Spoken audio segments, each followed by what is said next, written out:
So it's day one of my cycling tour to Scotland. I set off this morning and I've done about 30 kilometres. Got to do about 100k today. And it's bloody freezing. It's raining. It's really windy, so the progress is slow. But I didn't have this kind of scenario in my head when I was planning out this trip. Okay, good morning. It's day 2. And I'm not sure if you can hear that, but it's raining pretty heavily and it's quite windy. Just trying to psych myself up to get out of my sleeping bag. I'm just not looking forward to getting out there in the rain for another 10 hours of cycling. It's the second morning and the weather is pretty grim. It's been horrible all night. It's been raining for pretty much the whole time I've been on the bike. You can see from the back of my bike how muddy it is on these paths. But I was slowly ticking the miles away and then I just discovered a big problem. One side of my pannier rack, which is the bit that holds my bags, has snapped. So I'm trying to limp to a bike shop. It's about 15 miles away now. Hopefully I'll make it there and buy a replacement and fix it. It's been raining a lot over the last few days and yeah, geez. So it's the end of the third day and it's been pretty tough so far, to be honest. The weather's just been atrocious.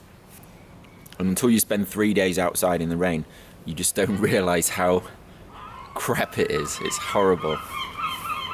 Basically, all of your stuff gets wet and even the simplest things are much harder to do. So even checking your phone for directions, you can't really do when it's raining. And you definitely can't eat pizza in a park.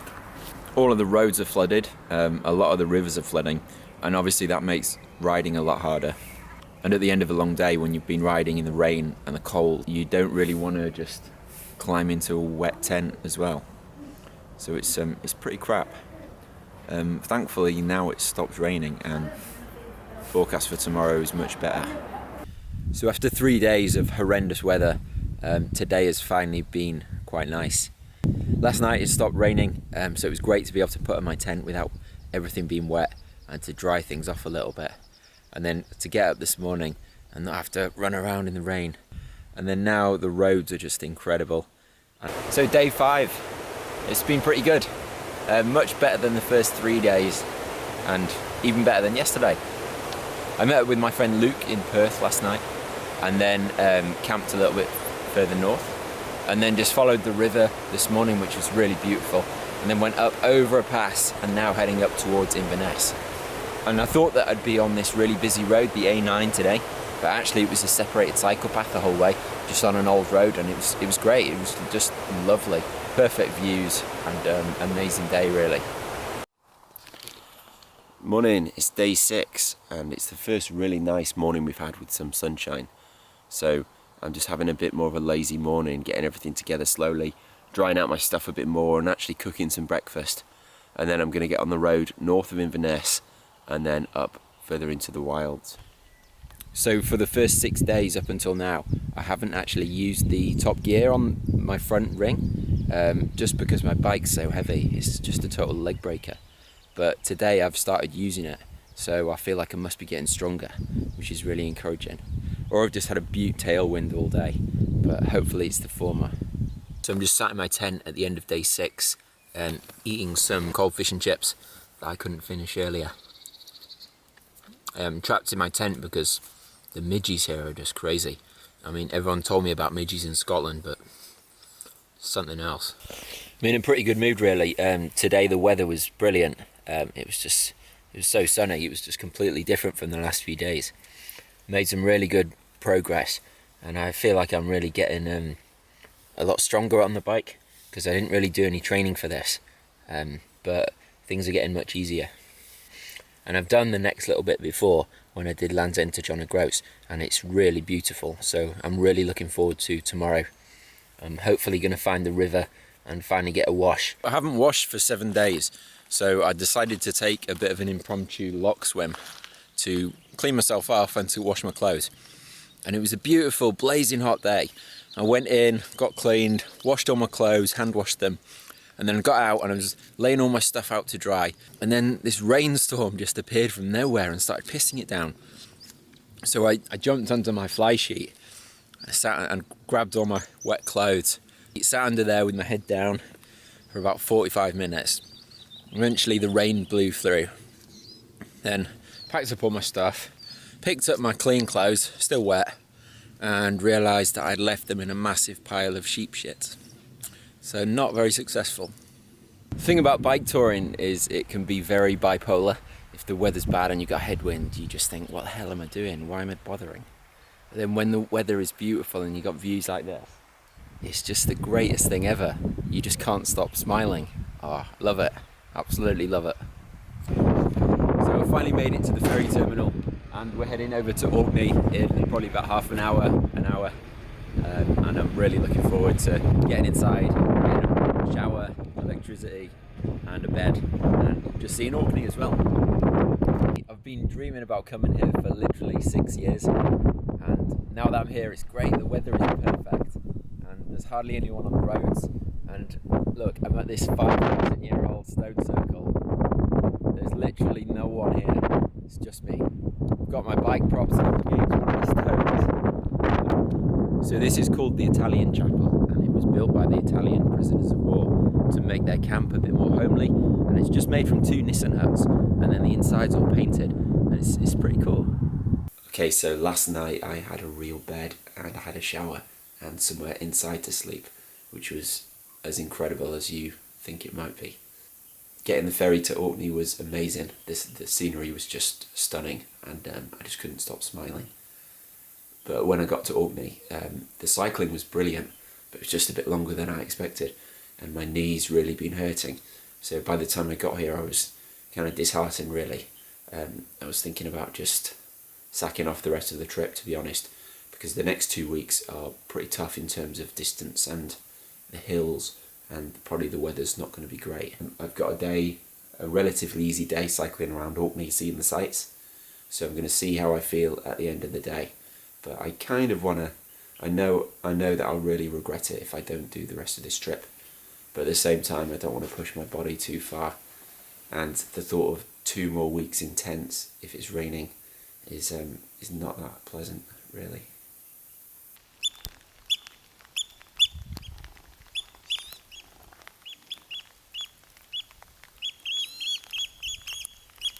Orkney weather is just like nothing I've ever experienced.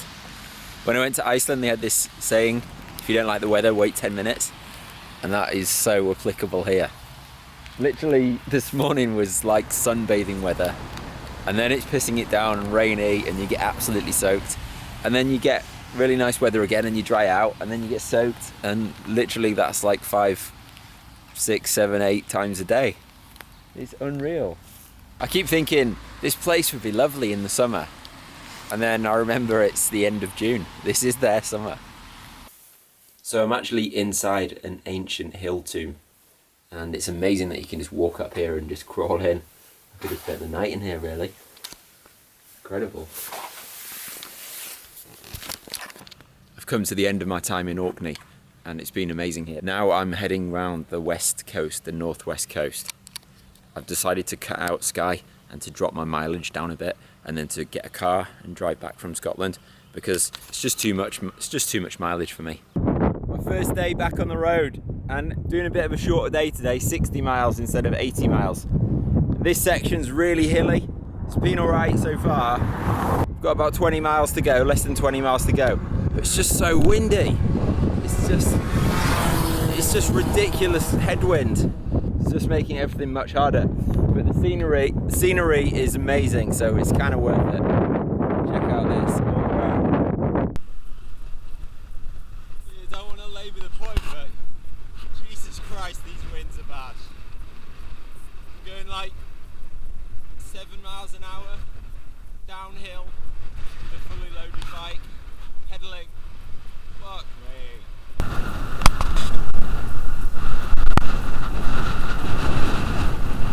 Look at this, incredible.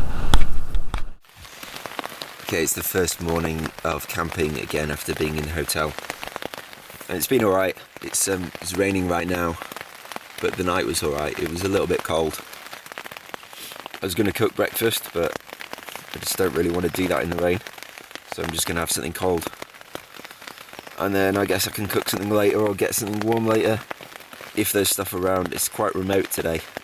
It's not that long a day, less than 60 miles, but it's very hilly, up and down all day. So I guess I just need to get on and get out of the tent.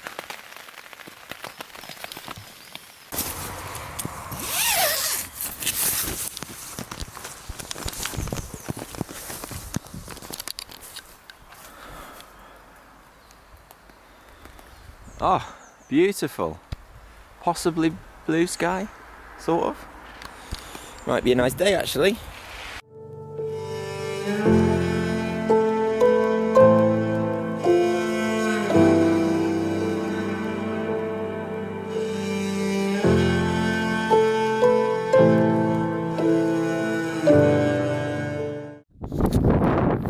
I finally got me a tailwind and it's absolutely glorious.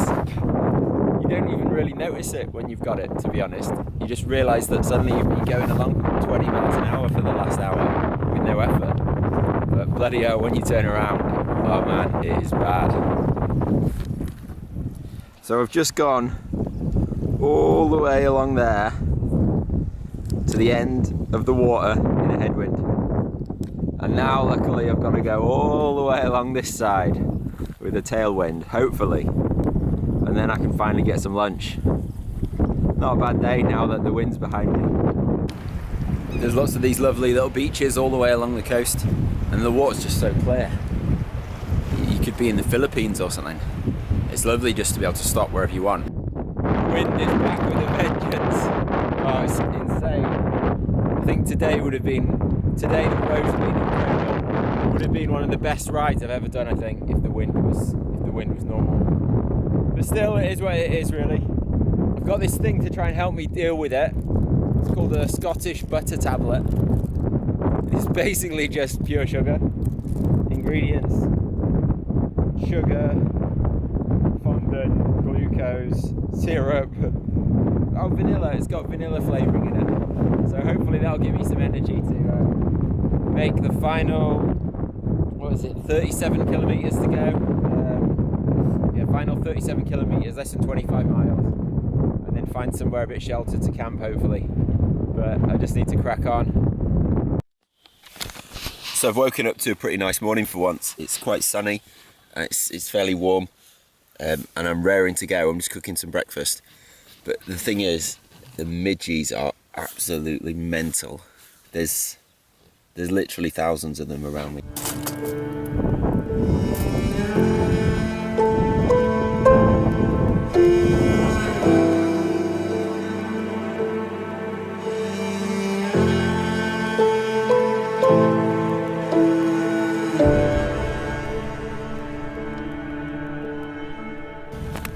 Okay, I'm at a crossroads in my life.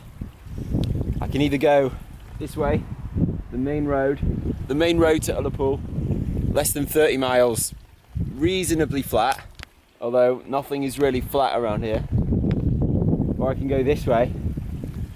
It's an extra 20 miles and it's 5,000 feet almost of climbing, 4,900 feet of climbing, but it's supposed to be beautiful. So, what are we gonna do?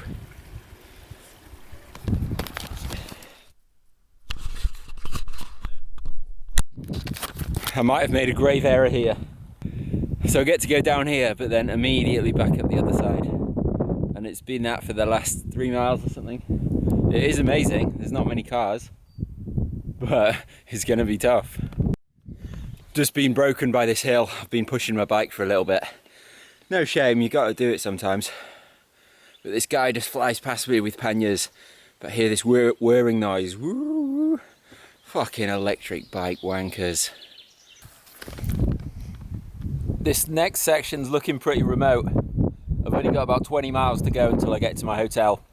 But I mean, look at it. I think I've got less than 1,000 feet of climbing left. Fingers crossed, because my legs are basically jelly. Today has been amazing, but there's been 5,000 feet of climbing. The weather's been incredible for it, but I've just had enough and need to get to a bed and a hot shower. Oh my god, this hill, this road to Ullapool and my shower and my bed, it's just never ending. Hill after hill. Hopefully, 2 miles left, so hopefully this is the last hill and then I can relax. I'm desperate to get off this bike. So last night I finished up in a place called Ullapool, which is a lovely little village, but my motivation was just destroyed. I was just sick of being on the bike all day, sick of just staying in places one night. Just had enough really, and this morning wasn't much better. But I've been going for about the last 20 kilometres and the weather is perfect. The road is amazing. It's a main road still, so it's very gradual up and down. Most of the holiday makers are still in their hotels, so it's very quiet at the moment. And it's basically curing my motivation. So even when you're not motivated, it's worth pushing on because you get rewarded with stuff like this.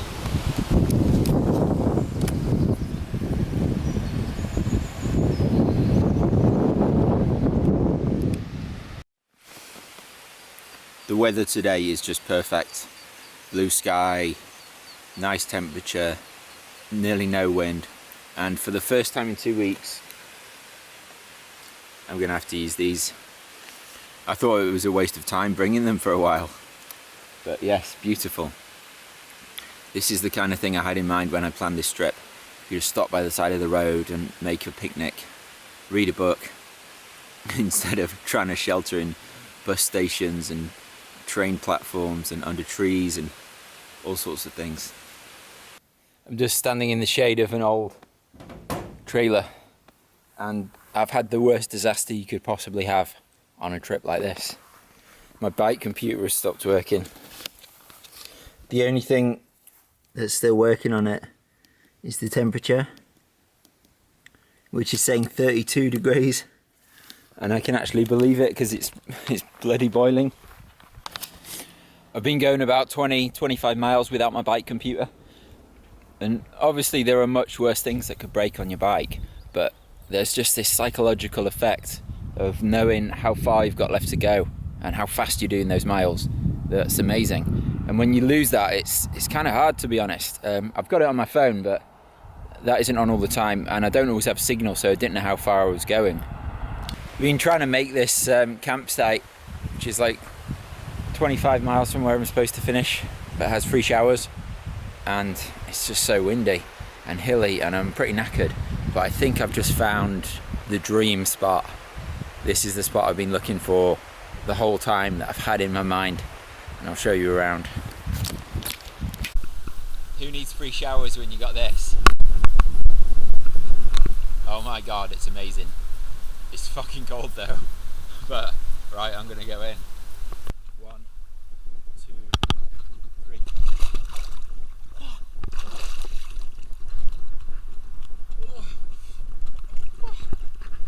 Right, I'm out of breath.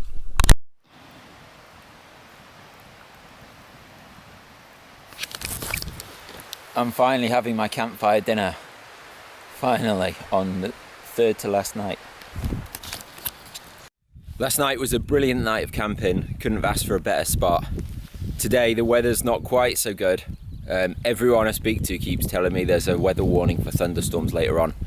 So I'm going to crack on down to Applecross. Hopefully it's a shortish day today, 40 or 50 miles. And then from there find somewhere sheltered to camp, and then it's the last full day tomorrow. So this is the Isle of Skye behind me. Obviously very windy at the moment. That's where we're supposed to go. I'm really glad that I've cut that out. Quite hilly, and it's this windy, it's going to be hard work. The weather's pretty shitty, but it's alright, it's warm enough. Okay, the rain has stopped. I'm getting blown up the hill. Yay! The wind is finally helping me for once.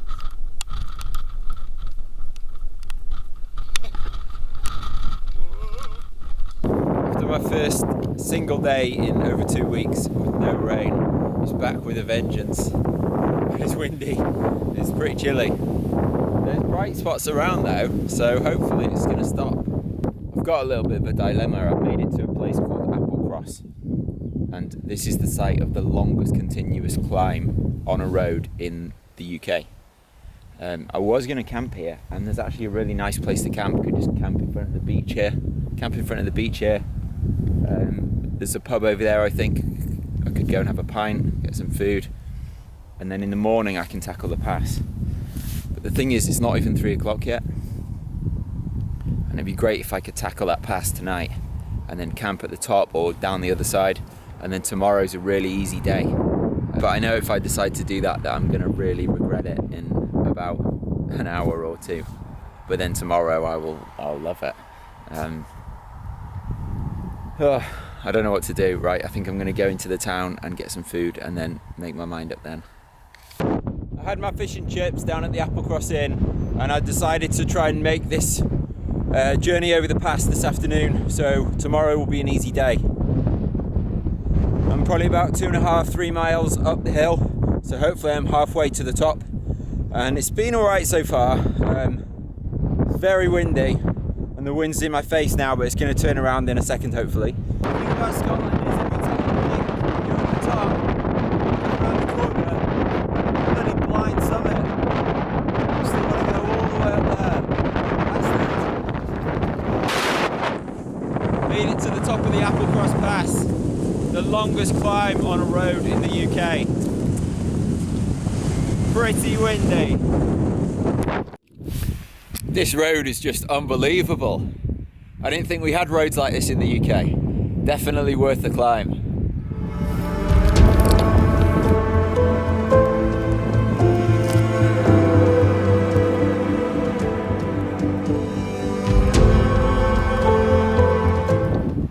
I'm on the final day now. I've got about 60 miles to go to get to the airport where I'm picking up a car. I've just stopped for some second breakfast, and I've noticed that the trees all around me have got these things carved into them. So I don't know if this is the start of a horror film or what. I've got about 30 miles left to Inverness, which is the end point, and my energy levels have just gone, just completely dropped off a cliff. I'm just absolutely knackered. Maybe it's because I know I'm at the end of the trip, my body's just had enough, but I decided I need to cook up some more food and make some hot food, and hopefully that will make things better. I guess this must be a popular cycling route. I keep seeing people cycling past and hearing little snippets of their conversation. Some guys just cycle past and they're obviously talking about what they want when they go back home. And the guy was just like, "Oh, have my bread with real butter." I can definitely empathise. Last night camping, and the weather has suddenly turned beautiful, and I'm trying to find somewhere to camp along this shoreline. I've only got to go to Inverness, which is only 5 miles that way, and it looks beautiful, but the problem is this grass is full of holes and it's completely waterlogged, so hopefully there's a bit of a drier area up ahead. Otherwise I might have to sack this off, which is a massive shame because it's beautiful. And then suddenly, as if by magic, a hole in the wall appeared, and that allowed me into this flat area, and it's flipping boiling. Alright, I'm going to get the tent up. Last night in the tent, and then just a short hop to pick up the hire car and go home. And it's been a great trip really, in hindsight. Those first 3 days in the rain just absolutely destroyed me, and it just made me just really badly set the tone for the whole trip. But then after that, the weather started to get a bit nicer, and I started to see some bits of Scotland that were really amazing. The Highlands, Orkney, and round that northwest corner. Sometimes the wind was brutal, and the weather hasn't always been great. I think I've had 2 days, 1 day or 2 days that didn't have any rain out of 15 days. But overall, I mean, it is what it is. It's Scotland. You just got to take it for what it is, I guess. And I'd love to come back here on another trip someday. Maybe on a bike, but not for a while. It's the final morning and it's just beautiful. Beautiful, still morning. I've got 7 miles to go to Inverness, pick up some documents, and then I've got another 9 miles to go to get the car, and then I'm going home. But yeah, morning like this makes you almost want to stay on the road.